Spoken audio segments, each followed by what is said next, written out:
Dahil napakainit po ngayon, no? Ang init po, oh. Sobrang init, no? At ang temperatura po natin dito sa loob ay 34, kita ba? 34 Celsius degrees. So talagang ano na po sila, oh. Stress na po sila at ang ating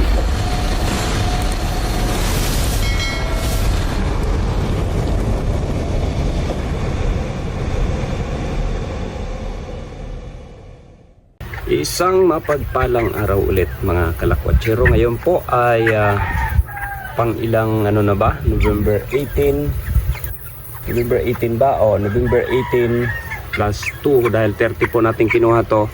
18, 19, 20. So 20 days na po nila ngayon. At update lang po ako sa aking mga alaga. Naawa na ako sa kanila. Puro po lawit ang dila. Ops, kung hindi ka pa nakapag-subscribe, huwag mong kalimutang mag-subscribe at pindutin ang notification bell para kapag meron po tayong bagong video na update po sa ating mga alaga, kaya agad-agad po kayong manonotify. Ayan, so update po ako sa aking mga alaga ngayon. Ayan po sila, nga po lahat, no, nakalawit ang dila dahil napakainit po ngayon, no? Ang init po, oh. Sobrang init, no? At ang temperatura po natin dito sa loob ay 34, kita ba? 34 Celsius degrees. So talagang ano na po sila, oh. Stress na po sila at ang ating electric fan dito ngayon ay 4. May dalawang ceiling fan na nakakabit dyan. Hindi pala uubra ito. Meron pa akong clip fan dito na dinagdag. At meron pa ulit akong isang stand fan dito na o desk fan na nakadagdag.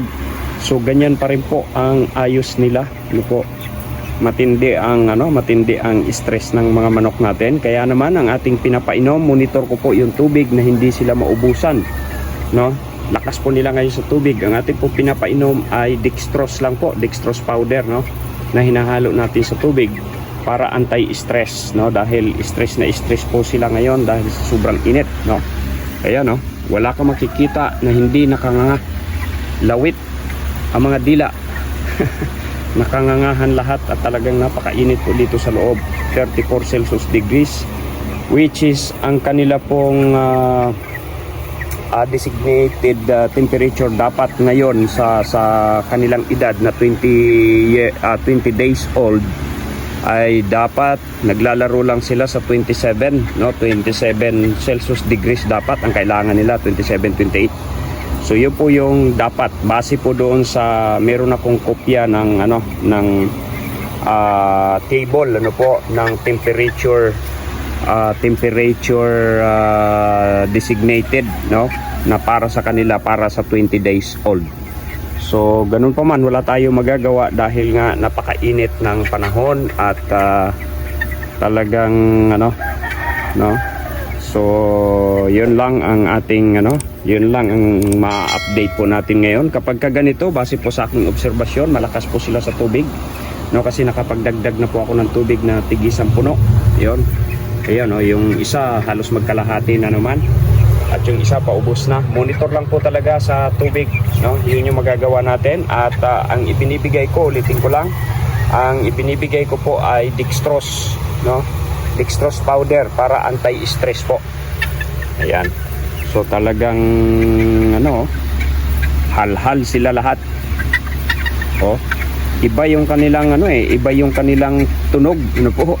O yung huni nila iba kapag ganito pa lang sobrang init na nararamdaman nila. At hindi masyadong makakain, kawawa naman sila. Stress na stress. Sige po. So, yun lang ang ating update ngayon. Kaya sa mga nag-aalaga pala, dapat i-prepare talaga na medyo maganda ang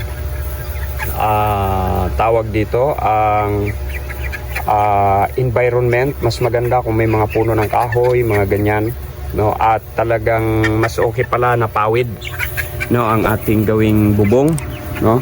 Hindi po pwede ang yero dahil sobra ang init.